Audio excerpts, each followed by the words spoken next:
Garuda Kitchen World exclusive stainless steel సామాన్లు wholesale and retail Aziz plaza in Hyderabad. Ayodhya Rama మందిరం ఇప్పుడు అందరి కళ్ళు ఈ గుడి వైపే. రామయ్య విగ్రహ ప్రతిష్ఠ గురించి ప్రతి ఒక్కరి చర్చ. అయితే ఈ గుడికి సంబంధించి కేసు గెలిచిన వెంటనే రామ జన్మభూమి తీర్థక్షేత్ర విరాళాలు పంపాలని పిలుపునిచ్చింది. ప్రతి ఒక్కరూ ఇటుకలు పంపాలని కోరింది. ఇంకేముంది, ఆ రామయ్య సేవలో తరించాలని ఎవరనుకోరు చెప్పండి. 100 రూపాయలు మొదలుకొని లక్షలు కోట్లలో విరాళాలు అందించారు. దేశ విదేశాల్లో ఉన్న చాలా మంది ఈ మేరకు విరాళాలు పంపారు.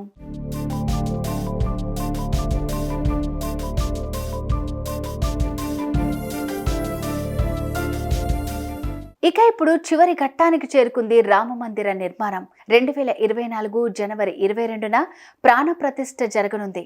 అయితే ఇప్పటి వరకు ఆలయ నిర్మాణానికి 900 కోట్ల రూపాయలు ఖర్చు పెట్టారట. అయితే అందరూ పంపిన విరాళాల్లో నిర్మాణానికి పోను ఇంకా 3000 కోట్ల రూపాయలు రామ జన్మభూమి తీర్థక్షేత్ర దగ్గరే మిగిలున్నాయట.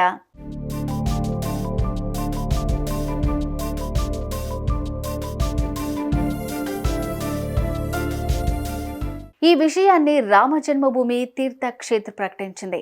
రామయ్య మీద ప్రేమతో ఇన్ని డబ్బులు పంపారని సభ్యులు చెప్పారు.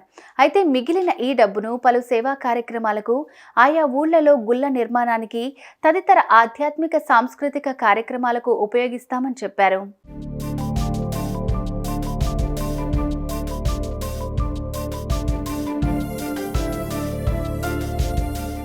ఇక మరోవైపు జనవరి 22న నిర్వహించే ప్రాణ ప్రతిష్ఠకు ముందు 60 గంటల పాటు ప్రత్యేక పూజలు నిర్వహించనున్నారు. శ్రీరాముని విగ్రహ ప్రాణ ప్రతిష్ఠకు ముందు యాగంతో పాటు 4 వేదాల పఠనం, ప్రత్యేక పూజలు నిర్వహించనున్నారు. పారాయణాలు చేయనున్నారు. అలా మొత్తం 60 గంటల పాటు వివిధ పూజాది కార్యక్రమాలు జరగనున్నాయి. శ్రీరామునికి 56 రకాల ప్రసాదాలు సమర్పించిన తర్వాత ప్రధాని ఘనమైన హారతినిస్తారు. ఇక జనవరి 17న ఉదయం 8 గంటలకు ప్రాణ ప్రతిష్ఠ కార్యక్రమం ప్రారంభమై మధ్యాహ్నం 1 గంట వరకు కొనసాగుతుందని నిర్వాహకులు ప్రకటించారు.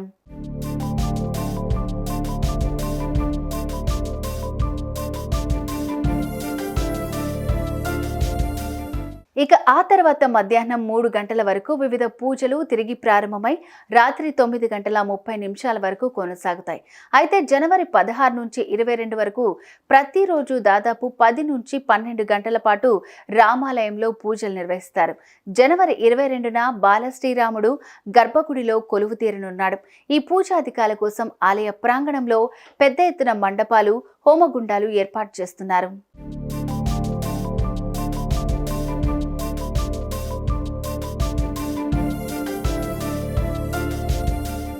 ఎంతటి మహోన్నతమైన కార్యక్రమం కదా, నిజంగా ఎంతటి గొప్ప విషయం కదా. ఇలాంటి కార్యక్రమాల్లో పాల్గొనడం నిజంగా అదృష్టం. రాముని సేవలో పాల్గొనడం నిజంగా మన పూర్వజన్మ సుకృతం అంటూ కామెంట్లు పెడుతున్నారు నెటిజన్లు.